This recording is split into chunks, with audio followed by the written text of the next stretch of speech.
Thank you so much to Eduardo and Roberto, Veronica, Andrea, Natalia, and everyone at Sele.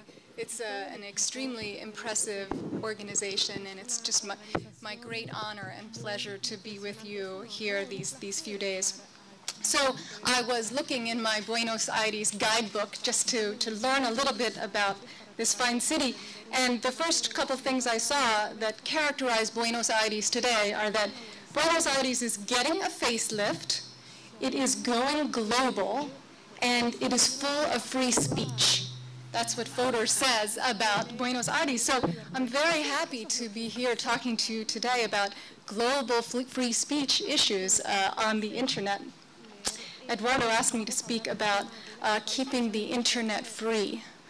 And there's a lot to be said about what to be done to keep the internet free, but I'll try to highlight a few of my ideas for you over the next 20 minutes or so.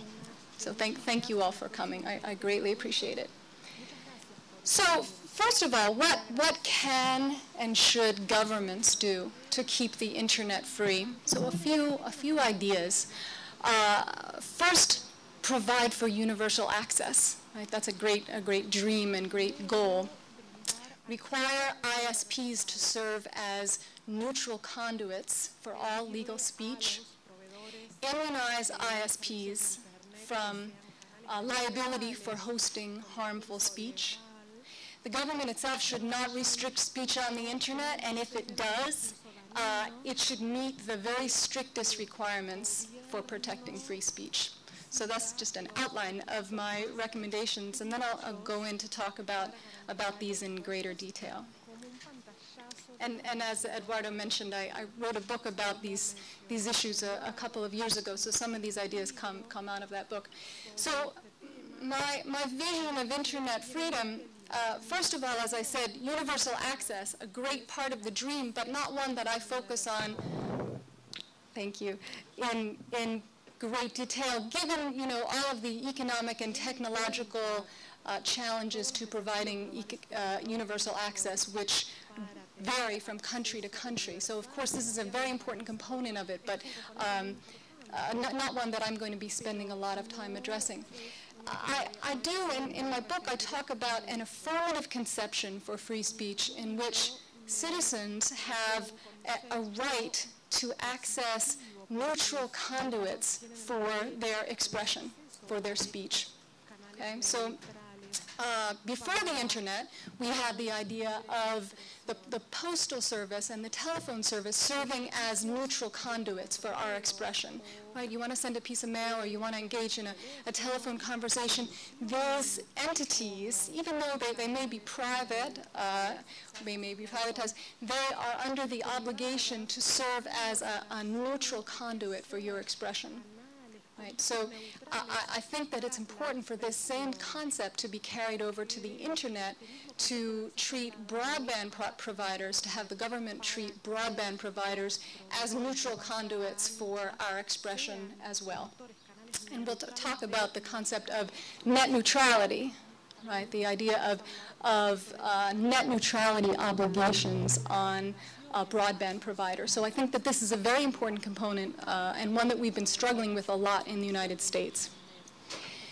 So net neutrality regulation, I think this is an important component, and I think it's important for broadband providers to serve as neutral conduits or common carriers. We have this concept, Eduardo and I were just discussing this.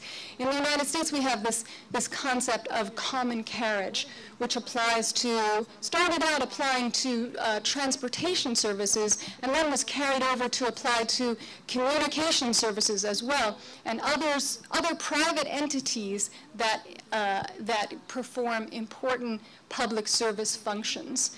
So the obligation that's put on these entities is to facilitate the free flow of commerce or transportation, and in the information age, to facilitate the free flow of information free of censorship, free of discrimination. So I think this is a very important concept for freedom of expression on the internet. because our communications are ultimately in the hands, in the United States, in the hands of, you know, a duopoly, a couple of 2 or 3 broadband service providers who, you know, hopefully they won't restrict our expression. Hopefully they won't discriminate against or degrade or block particular types of expression. But I think it's important to have a legal right to that, to access and to the free flow of information on the internet. So the United States has had a difficult time with this, ongoing turmoil and uncertainty as far as net neutrality is concerned. We started out with, you know, with narrowband dial-up. The telephone service providing access to the internet was subject to this common carriage non-discrimination regime. Then, you know, a dozen years ago, 10 years ago, the FCC decided to, the Federal Communications Commission decided to remove common carriage obligations. Our Supreme Court upheld that. Then broadband providers were not under any obligation to serve as common carriers, to serve as neutral conduits for our expression. In 2007, we had an issue with one of our biggest broadband service providers, Comcast, secretly degrading a file sharing service, a legal file sharing service. And our FCC went in there and tried to impose net neutrality regulations and to censure Comcast for degrading this legal service. And the courts struck down those efforts, and now the FCC is back in there. And in December, the FCC enacted this weakened net neutrality regulation. It's very controversial. President Obama's in favor. Congress is substantially opposed. So this is something that I think is very important to freedom of expression on the internet, and something that unfortunately the United States has been struggling with quite a bit.